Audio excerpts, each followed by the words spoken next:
are traveling through a dimension not only of sight, but of sound, but of mind.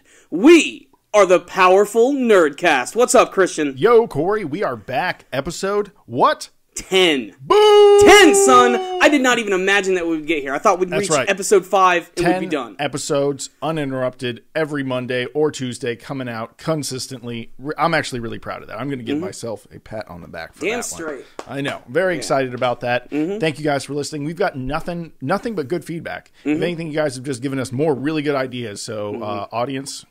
awesome. Yeah, we've actually been listening to you guys. Like, in this episode, I'm going to try and actually put timestamps for all of the important topics that are in this video. That's been something that you guys have been requesting. And we want more of that. We want more questions for you guys, because we want to be able to answer them. Yep. We even want to do, like, maybe even some, like, viewer mail stuff. I think that would be kind of cool. If you guys have specific questions you want to ask us, we can actually answer them on the show, whether it be literally about stuff in our lives, our anime channel, stuff we like, stuff we maybe don't like. It's all up to you guys to let us know about that stuff. Absolutely. Yes. So, Corey, this week, I want to talk about you for a minute. You've been super busy. Yes. Because it's been the last few episodes of a few shows. And when that happens, our channel does something specific. Not necessarily specific to us, but specific to the series ending. And that is you usually do a live reaction to the last episode and you do a review. Yes. So what shows have ended this season? A ton of shows have ended this week, some of which were really surprising that they ended right at the same time. The first major one this week was Parasite the Maxim.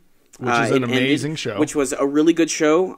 The final episode wasn't exactly like the biggest action fest that everybody wanted. They didn't quite explain everything about the parasites. But overall, I think it was a really successful anime series and one of the best, like, I want to call it body horror anime that I've ever seen, just because of all the disgusting transformations. Certainly, it was a good show. The other one that ended this week was Tokyo Ghoul Route A, which I'm not really satisfied with. If you guys want to see my review, check it out. You'll hear my thoughts there. But it just didn't really do anything for me. It was like a big commercial to go read the freaking manga, and I hate when that happens. There's only been so many anime that I've seen that have deviated from the manga or given like a message at the end to say, hey, why don't you read the manga version that I've actually liked? The only one that I can even really think of, and my freaking computer is updating its thing right now, and I hate when that happens. I should have silenced that beforehand. But the only one that I really liked before was Berserk, where it ended like it's such a crucial moment. But that series was so atmospheric and is what really got me into Berserk in the first place, which is probably why I'm giving it like a free pass. Comparing Berserk to Tokyo Ghoul, I think, is not really the same thing. No, it's definitely not. Be honest, they're all very they really different. have in common is their anime. Yes, they're animated. Yes, and there's maybe some swords. That's about it. Yeah, that's pretty much it. They both got swords. That's not specific in anime at all. No.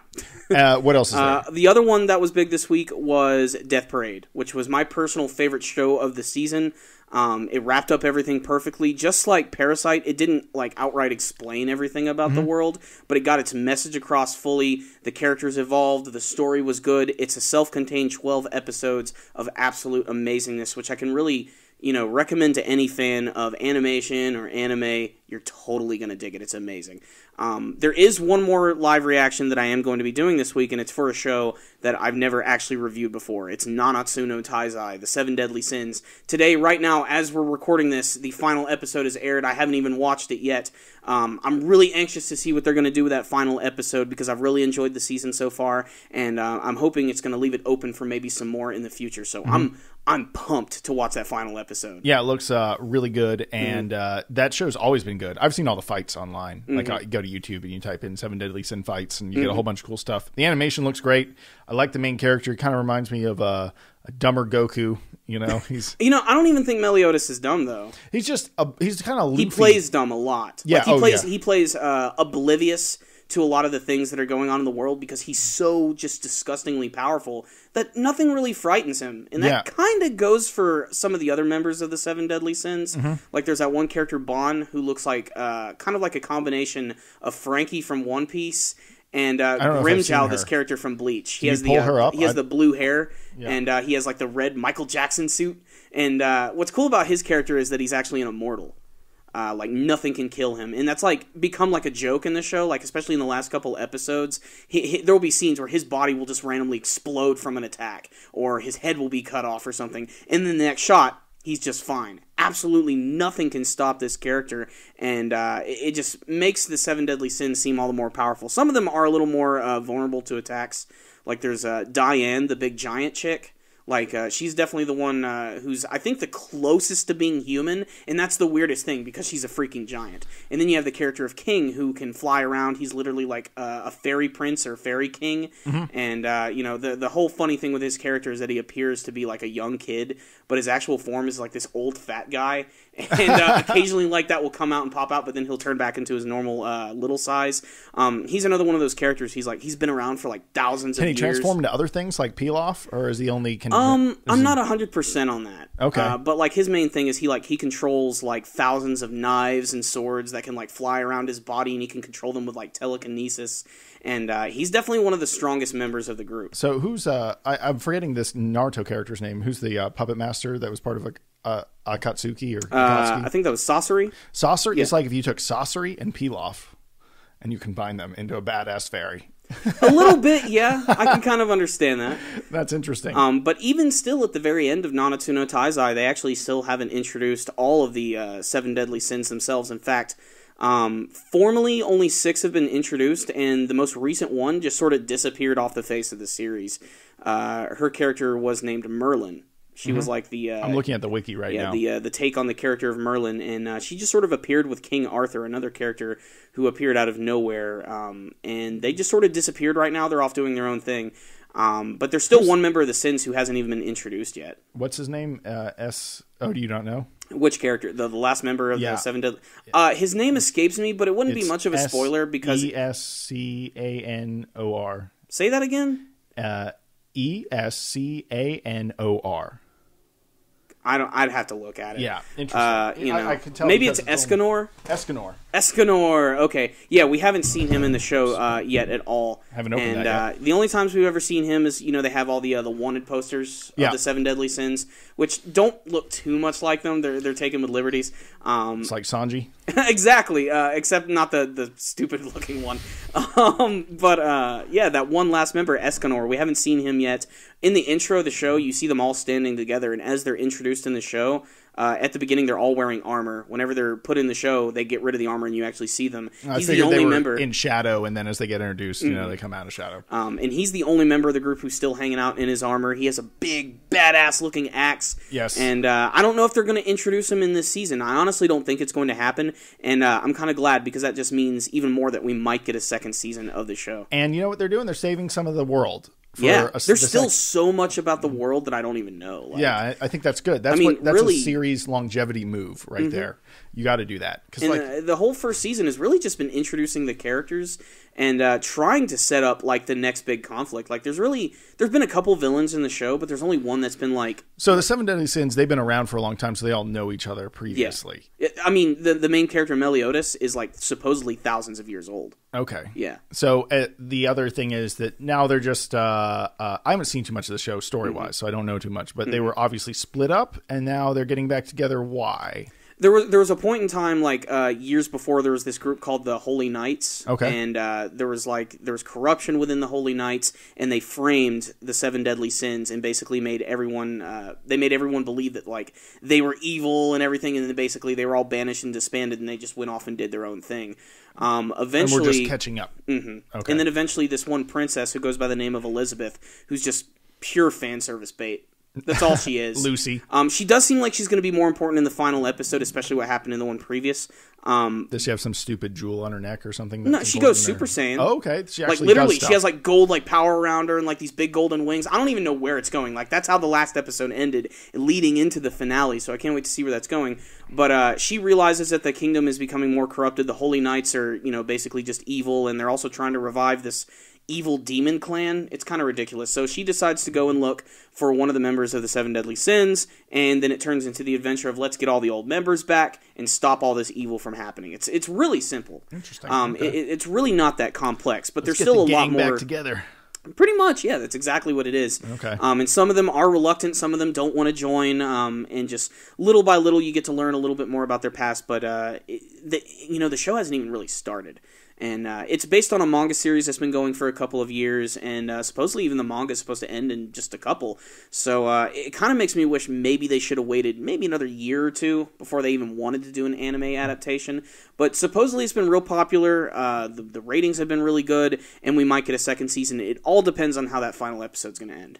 Yeah, I think that there's a ton of good stuff going on right now in anime, and you're knocking it out of the park. Is there anything else ending next week, or was this the big Gundam Build Fighters Try, which you should all totally check out, because that show is good. Really, the only good Gundam anime right now, because Reikengista done, and that was a stinker. I did not care for Reikengista NG. I'm not going to get into it into the podcast. You can watch my review. Yeah. But yeah, the cool thing is Nanatsu no Taizai is like the ending of this season. It's like the last big show. Next week, all the big boys are coming in. I'm actually really looking forward to reviewing Fate Stay Night, Unlimited Blade Works. Season 2? Yeah, because I've caught up with the first half, and damn, dude, that show's awesome. I know. You keep telling me. You keep telling me. Like, so many people told me about that too, and I really should have looked at that show, but geez, man, the story is really good, the animation and the artwork and those action sequences are just freaking godly. They're so amazing. I think we forget how much we know about anime, but like, I was at the airport yesterday,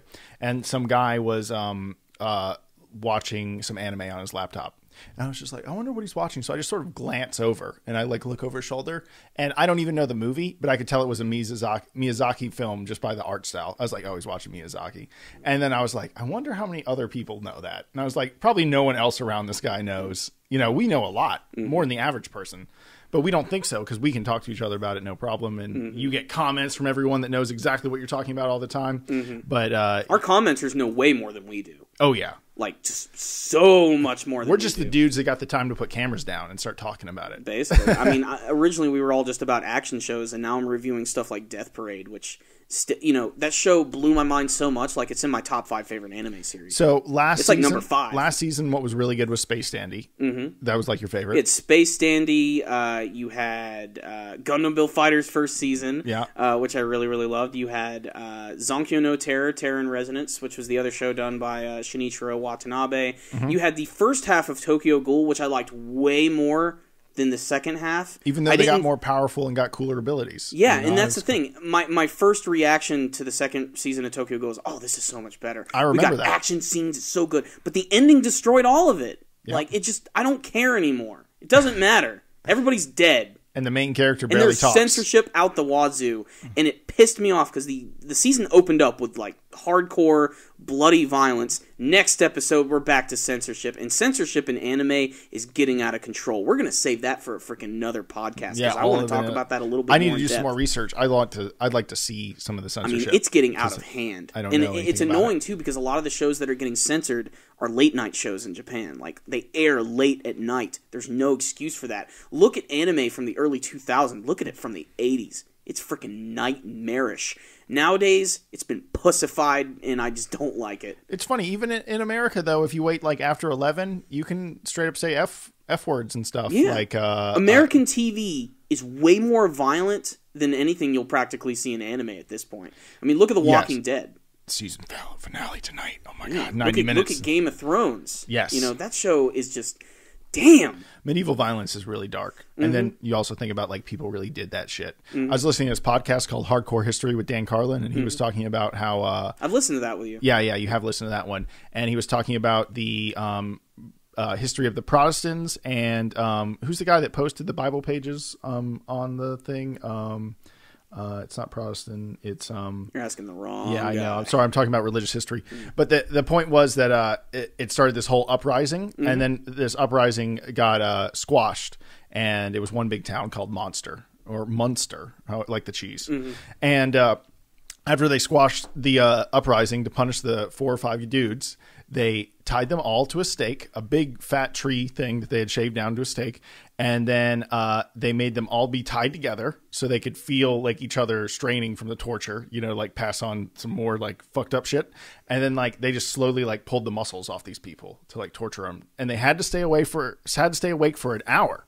And if they passed out, that time was subtracted until they could revive them. And then they got killed.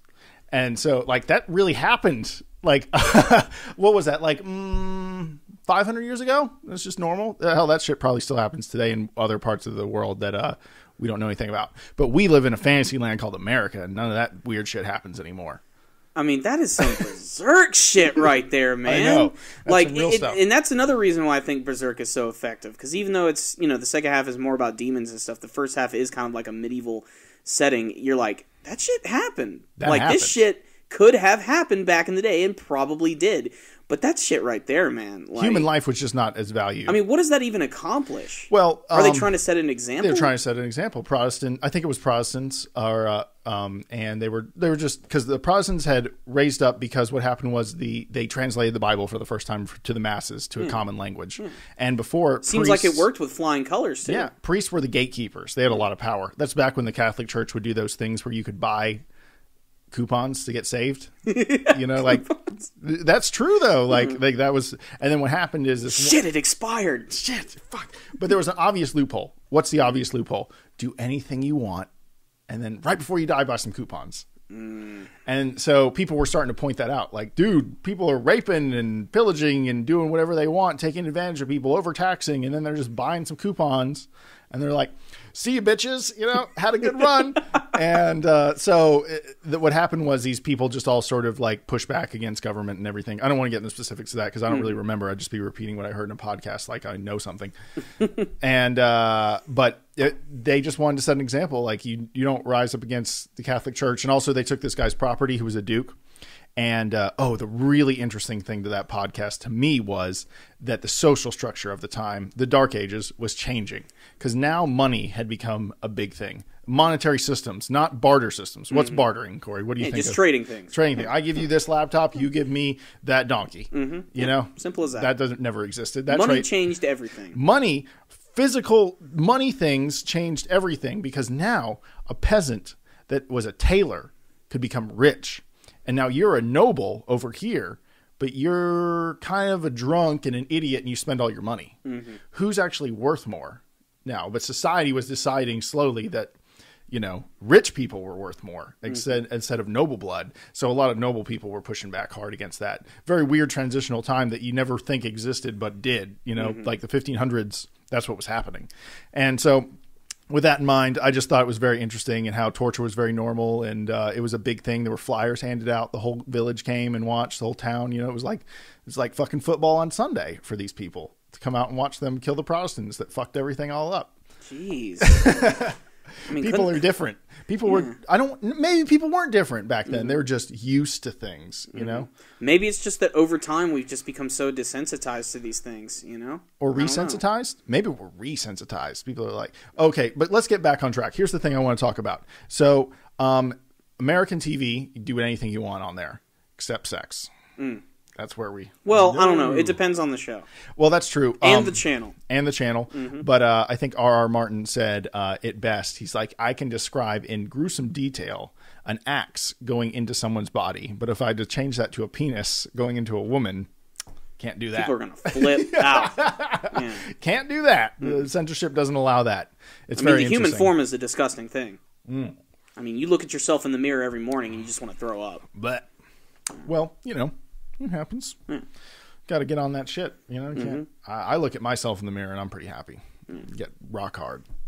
Next topic, Corey. Next topic on that one right there. I wanted to talk a little bit more about my good friend Ryan Reynolds, who I think has had a pretty damn good career. He's one of those actors who, a lot of people don't like him because of his super distinct personality, but that's why I like him. And honestly, I think that Ryan Reynolds has just been biding his time to try and find the perfect role for himself. He practically had it when he was younger with Van Wilder, but now it's even better. He is going to be replaying the character of Deadpool, this time in much more earnesty. And just this week, we got our very first image of Ryan Reynolds in the full Deadpool costume. And holy bejesus! Is this the greatest freaking superhero costume in a movie ever?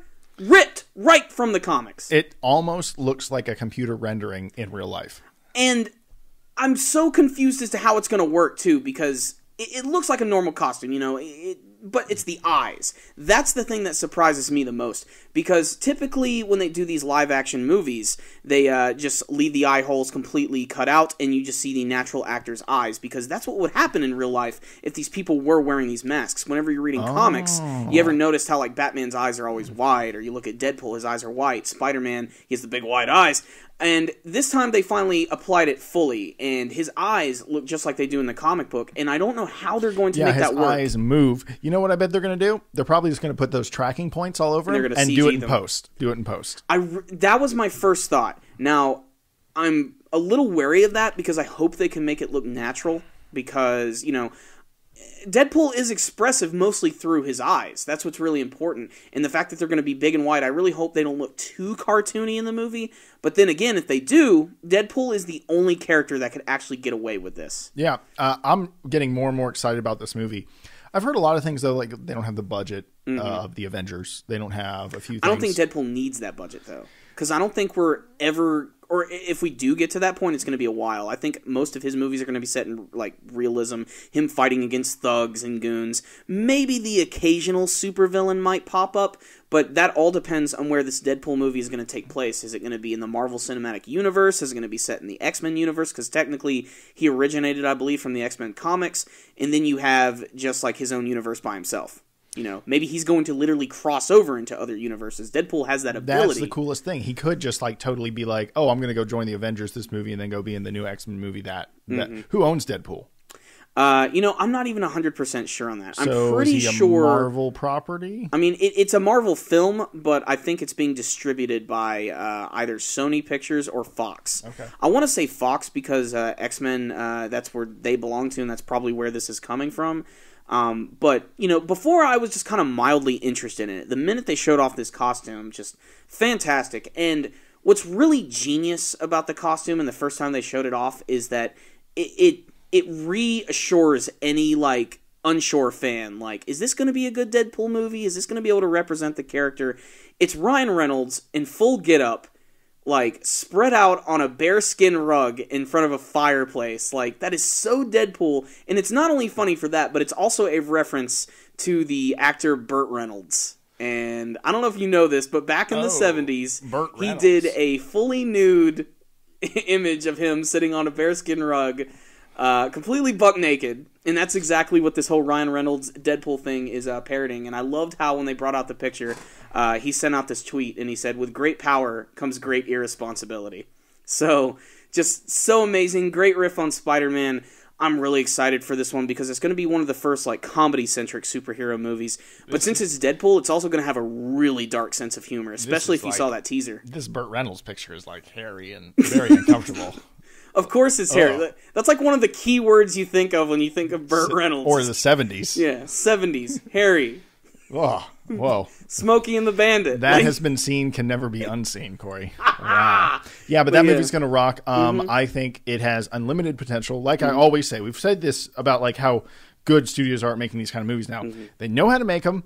Deadpool's goofy. They can do it. Ryan Reynolds is the man born to play that role. Just like Robert Downey Jr., who was meant to play Iron Man. Yes. Ryan Reynolds was born to play this part. Yes. You know, there are people who could get annoyed with his shtick and the fact that he basically has been playing Van Wilder for the last, like, 10 years, but that really does fit for the character of Deadpool, and I really thought this was never going to happen. I thought eventually he was going to abandon the project, especially after doing, what was it, not Green Arrow, but see, that's how much I don't even know about DC. Green Lantern. Green Lantern. Green Lantern. I'm not a big fan of that one. This very annoying kid I knew when I was younger really liked Green Lantern, so it's really scarred me from liking Green Lantern.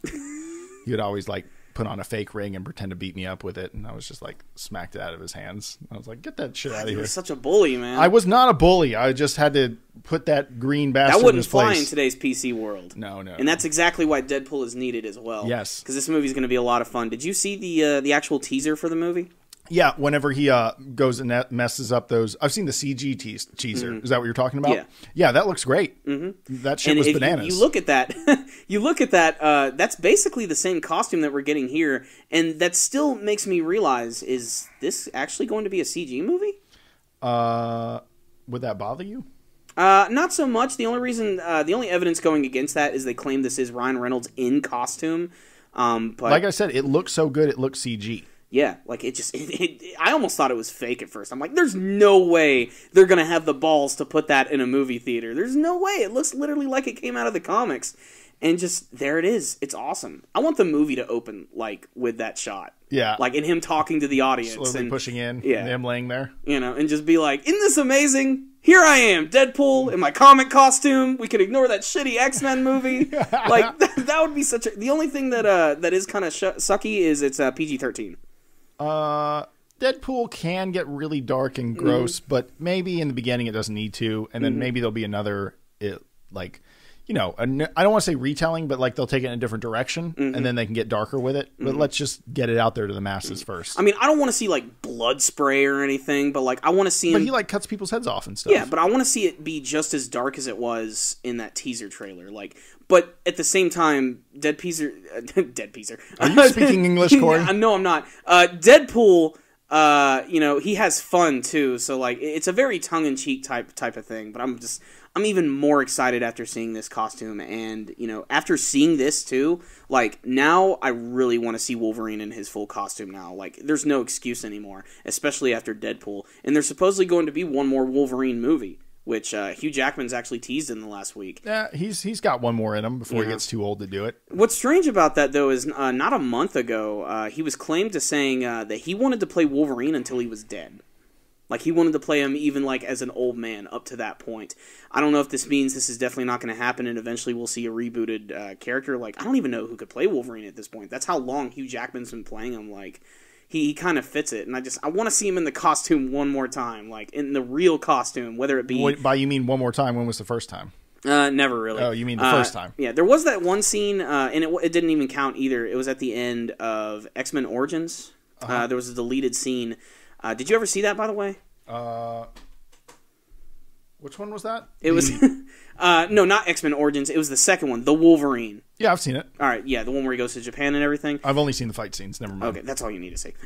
There's a final scene that was deleted at the very end of the movie. He's on this airplane, and he's getting ready to go on a mission, and he opens up the suitcase, and sitting right there in the suitcase is the classic Wolverine yellow and blue mask, and he even has the gloves where the claws can come out, and they're never going to do anything with that. And it disappoints me so much. Now seeing Deadpool... Did he, open it and look at it? Or he, opened it, looked at it, looked at the screen. This was supposed to be kind of like the post-credit scene that was never used. Okay. Instead, they decided to tie it into the brand new X-Men movie, Days of Future Past. Okay. Which was a smarter move from a marketing standpoint, but... The Wolverine fans, if they'd have saw that in theaters, they'd have flipped the hell out. I know I would have. Imagine okay, here we go. Let's have a imaginary scene. There's Wolverine on Air Force One. He opens up the closet, looks at it, and then someone comes in and distracts him, and he never puts it on. But at least it was there. Mm-hmm. Just acknowledge that it exists in some form or fashion. But like I said, after Deadpool, I guarantee we're going to start seeing more comic accurate costumes. And you know who interrupts him? The Kevin Spacey from House of Cards. Walks in as the president. I want to see Kevin Spacey from House of Cards interact with Deadpool. They're constantly breaking the fourth wall. They're both turning and talking to cameras. Yeah, that would be funny. And then Deadpool interrupts while he's breaking the wall, and he's like, "Who are you talking to?" And then they both see each other's camera crews. That would be funny. And then 10 ninjas show up, and then just a big action scene happens. I'm so excited for Deadpool now. So Ryan Reynolds. Give him hell. I'm really excited about the movie. I am too. Next subject that I want to talk about is going to be anime related. Actually, it's more manga related. It's going back to Naruto, our bread and butter, the thing that made Super Kamiguru 9000. Part 3, not really Part 3, more just a spin-off, was just announced, and it's going to be coming out on April 27th, 2015. And really, it's all speculation at this point. And I'm excited for it because obviously, yay, more freaking Naruto. Mm-hmm. But I don't know what they're going to do with this part of the story. I don't know if it's going to be like an actual serious story, ninja training, or if it's just going to be sort of like a side comedy story about Boruto growing up with his brand new friends. I think it's going to be playing pretty safe in the beginning. Yeah. That's what I'm thinking is going to happen. Because they have a lot of heavy lifting to do to introduce all these characters. Mm-hmm. And they cannot just ride off the momentum of their parents. Because don't they want to, bring up new characters? And if you want to do that, they're all going to be like a little mix of everyone. And I'm excited about that. But at the same time, it feels like it's going to be more of a kid's show. And I really hope it's not. Do you have that feeling? I don't think that, because when Naruto first started out, like, all of those characters were the age of all the new characters, and that's technically true. We grew to love them just the way they are, and it's just times are different now in the world of Naruto. You know, it's no longer a war-torn place. There's no longer some crazy weird guy who's been revived from the dead who's trying to revive another monster that's also trying to revive another woman that's trying to revive herself and take over the world with a big freaking plant creature. It gets a little ridiculous in the original series. It has a very weird rabbit theme. Exactly. But that's what I'm really kind of excited about this one. This can sort of bring Naruto back to the ninja side of things, like back to the original days, ninja training, secret techniques, tuning exams. Funniest thing, Sasuke's a better dad than Naruto is. So even though Sasuke had a really bad upbringing, I don't think Naruto's a bad dad. He's just really busy. We got a bad first impression from that chapter. He's a friggin' Hokage. He's busy. I'm sure he spends a lot of time with his son. Yeah, his son just seemed, have a chip on his shoulder. I can't picture Naruto as being a bad dad at all. No, he's probably not a bad dad. But he probably, you know what he does? He just walks in the room, says something inspiring, and leaves, and never hangs out with his son. Man, that paints such a bad image of Naruto as a father. I think we can agree Naruto's a better father than Goku. Yes. Goku had it where he saved the world, okay? Yeah, but, he also let it get destroyed once, too. So, I don't know. He let his son train in the wild with a freaky alien from another planet without even, the guy who's going to destroy the world. I don't know. Goku's an interesting father. You gotta take chances in life. But the other thing about Naruto Part 3 is, do you think they're actually going to try and introduce a brand new villain, or do you think they're going to try to bring back maybe some old ones like Orochimaru? I think maybe they play it safe in the beginning and bring someone back we know. They got enough introducing to do. And, you get an old crippled Orochimaru with some punk kids kicking him in the shins. And then you develop all the characters, and then you introduce a new guy. That's the way I see it happening. Really? Like I said, I just feel like the first few episodes are going to be introducing character types with all the new characters. Because there's a ton of them. They're all like mixes of some of our favorites. So, and I'm actually more so excited to see Sasuke's daughter, and I want to see what she's about. Because they didn't really give us much. They just said she's smart. Kind of like Sakura. I'm excited to see what Sasuke's actually doing. He seems like he's on some one-man adventure. Excuse me. But, and when did you say it starts again? April 27th. So really it's about a month away. Wow. And it's game time. Yeah. And, it's not going to be like the first manga series where it's going to go on for a long time. Kishimoto has claimed it's going to be a spin-off miniseries, and because he wants to work on another project. That's what he claims. He claims he has ideas for something entirely new, non-Naruto related. Who knows? That could actually be the next hit. We're just going to have to wait and see. But I'm still excited for the Naruto manga series. I'm kind of hoping that this manga is actually going to tie into the new movie that's coming out. I hope it actually, leads into that. This will give us, an excuse the end to of the get movie, excited. Naruto and, what's her name get together, Hinata. So it's probably going to lead to, flash forward, Harry Potter dropping his kids off at the train. Harry Potter being Naruto dropping his kids off at the Ninja Academy. Yeah, it should pick up at the very end of chapter 701, or 700. Oh, really? Yeah, it should be 15 years have passed, here are the kids, let's go on a weird adventure and see what's going down. Oh, you're talking about the new movie. You're not talking about the one with Naruto and Hinata getting together at the end. Oh, no, not the last. Not the last. Okay, I gotcha. Yeah, it's called Boruto the movie. It's obviously going to focus on his son a little bit more, maybe the daughter, probably Sarada Uchiha, and maybe some of the other new characters.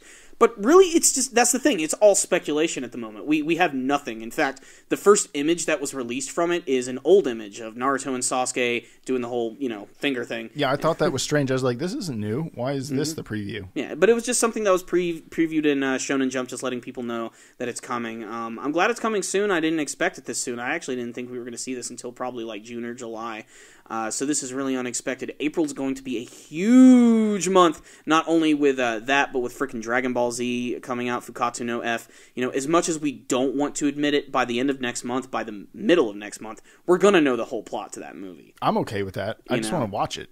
I really want to watch it. That's the only thing. Like, I'm so freaking pumped for that movie. Like, that's... Are you going to actively try to stay away from spoilers? Or are you going to... I'm going to try. That doesn't mean it's going to work out in my favor. I don't think so. Yeah, no, I'm going to just embrace it. Mm-hmm. I'm going to watch little bad cell phone clips and just see the whole thing. Yeah, but, I mean, we're going to be there for when the brand new Naruto Part 3 series comes out, which has a ridiculously long title, so I'm just going to call it Naruto Part 3. But I'm excited for it. Stay tuned. We're going to review all of those when they are released. It's going to be just like the old days. I am really, really excited. But last big thing that I really want to talk to you about today is Toonami. Boom! And Toonami. I don't know where you're going with this, actually. Just they're doing such good things for anime right now. Last night when I was reviewing the One Piece episode, usually while I'm reviewing stuff, I'll have the TV on downstairs. Usually I'll put it on Cartoon Network, let Toonami run through. And I didn't even know this. They're already showing not only Kill La Kill, they're 8 episodes in already. So they're already really making their way into the show. In fact, last night's episode was the one where Gamagori, he went on the car trip right before they get into the big fight in the tournament. Yep. Yeah, so that episode was on. But I was also shocked to see that last night was the very first episode of the second season of Sword Art Online 2, which just wrapped up last year, like literally just finished, and they've already got that dub flowing. And that just shows that we're going to start seeing a lot of these shows coming out a lot quicker than they used to, and that's really good news for fans who've been watching Toonami. And oddly enough, it made me jealous because younger people who get to watch Toonami now are going to be able to see these shows for the very first time, and they're going to be able to experience them in a way. They may stumble upon them. Exactly, they're going to be able to experience them in a way that we don't get to experience anymore, because a lot of these shows we're already watching when they're online. When they're on Crunchyroll, when they're on Funimation, they're going to be able to see them when they come on TV, and Toonami still has that style. It still gets you pumped up for everyone. It's got the little promos. It does. The promos are amazing, and it got me thinking of the old days. Do you know we went to a panel at Dragon Con last year where the Toonami panel, and one of the guys there is the guy that cuts those promos. Mm-hmm. And the gentleman, what he also did, I guess his claim to fame was he cut all the Dragon Ball Z promos back in the day. God, I'm so glad for YouTube too, because all those clips exist on YouTube. Yeah. And they're so awesome. Not only because of just the way that they're edited and the music choices they make, because of Peter frickin' Cullen, the voice of Optimus Prime, does 90% of the voiceovers for those. And when you hear Optimus Prime come in, Earth is being attacked by the Saiyan. It gets you so freaking pumped up. And I really wish they would use Stephen Cullen a little bit more. They still use Stephen Bloom, who's the voice of Tom the Robot. Yes. Who's also the voice of Spike from Cowboy Bebop and countless other characters. He's had a really successful career. And they're still doing a fantastic job with Toonami. I know that there's been a lot of rumors that the ratings have been kind of going downhill. They've had to cut some of the block. But the fact that we've got Sword Art on there, Kill La Kill is airing, One Piece, Naruto, Dragon Ball Z, Kai, just all those big shows are airing. It's amazing. Yeah, I think that it's got a good spectrum there because I love Kill La Kill, but I've come to realize it's just not a great show to show people for some reason. Unless they're super into anime, you can't just show them Kill La Kill. It's got to do with the fan service, doesn't it? It's the problem is the transformations just don't. Yeah. The boobies are flapping in the fake power wind and stuff. It's just nothing is looking good. Nothing is. There's you look like a pervert when you show that show off. Yeah. But it's such a good show, And if you love Gurren Lagann, then you're going to love that show. Mm-hmm. Oh, here's what I found. Look at this infographic. Okay, visual guide to Marvel characters' movie rights. Yeah. Oh God, we'll put this in the description box below. We'll make sure to save this. Yeah, because we were talking about this earlier. But this actually does put things into perspective a little bit. It tells you what each studio owns. And God, Universal Pictures only owns Namor. I don't know what Namor is. He's like the Marvel version of Aquaman. Oh. Which, in other words, no one really gives a crap. No. I don't even care about Namor. You got Stan Lee, who's just hanging out to the side. He doesn't own anything anymore. Lion Gates Entertainment. They did Man Thing back in the day. I don't recommend that one. But Marvel Studios, obviously, they're tearing it up. And 20th Century Fox, there's Deadpool. Yep. Yeah, that pretty much confirms it. Him, the X-Men, the Fantastic Four. But then you got Sony Pictures down there. You got Spider-Man. They might as well start moving that one into the Marvel Studios because it's happening. Well, it's a Venn diagram, so they should cross over. They should. Venn diagrams. Well, I saw the most. Stay in school. The most realistic Venn diagram I ever saw was a beaver, and then it was a duck, and then in the middle was a platypus. So I was like, the most obvious use for a Venn diagram I've ever seen. It makes sense, too. That is the perfect way to illustrate how those things work. Fucking an anomaly in nature. Okay, Corey, I wanted to try something before we head out for the day, and I had some stuff that I'd given to you, because I love Imgur, and I thought it would be hilarious to make Corey read these in his best, like, ghetto black person voice, and I think that's just hilarious. I love black humor, and on Imgur, there's all these little subcultures, and the Black Twitter is one on Imgur that I really like. He's making me do this, by the way. No, it's fine. It's fine. Corey, I like the energy going away. Okay. Bring it back. Bring it back. Here we go. Woo, woo, woo. And so here's the thing. One of the small subcultures on Imgur, besides here's an obvious one, cats. Oh my God, people love cats. You know, they love the cute animals.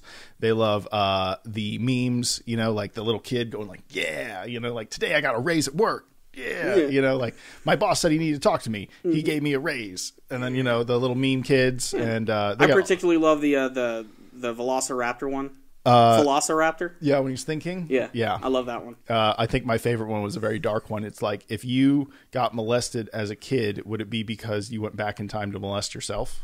Let's just start with the Imgur already. This is already getting way too awkward. Yeah. You want me to go ahead and start here? Yeah, just read a few of them. Just okay. You have to, after you read them, describe the picture. Because I think that sort of sells it. All right. So this first one is a picture of what looks like, I think his name is Martin Freeman. He's the guy who played Bilbo Baggins in the Hobbit trilogy. Yes. And he's pictured right next to a dog, and it says Martin and Cracker. And right underneath that it says, what kind of name is Martin for a dog? Okay, Corey, you're not reading it with the right voice. Okay, do you really want me to ham it up that much? Ham it up. Okay, here we go. 1 second, I'm going to pull these up next to you because I have them on my computer too. Okay. Not the third one, I guess. Yeah. Oh my God. Yeah. This is stupid. It's just it's a Subway sandwich picture. Y'all think this shit is a game? What's up with this? How long is the sandwich? It's 11 inches long. Jesus Christ. Okay, let's see this next one. This next one looks funny. It's Shaquille O'Neal. All right. Okay. When somebody wrote, turn to page 72 in your health book, and it's a picture of titties. And Shaquille O'Neal just smiling, this creepy old smile. Yeah. Fucking Kazam over here. All right, this one looks weird. Oh my God! Episode 10 is going to destroy our podcast because now I get to say when you nut in her pussy, but she keep riding on you and you just accept your fate. But what's the picture? It's like some space shit. It's like some Dr. Manhattan guy. It looks like fucking Silver Surfer contemplating his life in the middle of space, set to this when you nut in her pussy, but she keep riding on you, just accept your fate. Oh my God, this is awful. I'm not reading that one. Okay, keep going. All right, here's one with I can't read that one either. What the hell here's here? the baby one. Oh my God. Wait, what? Newborn Norwegian. Dude came out looking like the CEO of a firm. This kid, oh my God, his hair is like bleached white, slicked back. He looks like a freaking 1980s businessman. Like a yuppie. Looks like Wolf of Wall Street. Oh, this one's kind of funny. Oh God, this is messed up. Let me go to the Pokemon one. No, but okay. The Pokemon one. When your whole squad is in class and the teacher says that you can work in groups. That's... God, why? Why are you making me read these? These are great. When your side chick want to take a pic for the gram and God is out looking for you. All right, so there's this picture of this girl and this guy. They're getting ready to go on a date, maybe to like a formal or something. They're dressed up nice, and the guy's head is completely blocked out by the sun behind him. So that's why it's funny when your side chick want to take a picture for Instagram and God's looking out for you. Okay, Betty Crocker forever sneak this in. Super moist cake mix, white. Super moist cake mix, devil's food. The black one is devil's food, and oh my God, this is messed up. The next one's hilarious. Okay, all right. So it's a picture of a son and his dad playing basketball, and the dad is dunking over him, and the dialogue says, the son says, "Daddy, if I can beat you in basketball, can you and mommy get back together?" And he is going for it, son. Slamming it hard. Okay. Okay, here we go. Bugs really Bunny here, hanging out looking like a king. When you beat it up and she tweets the next day, my body is killing me. I'm so sore.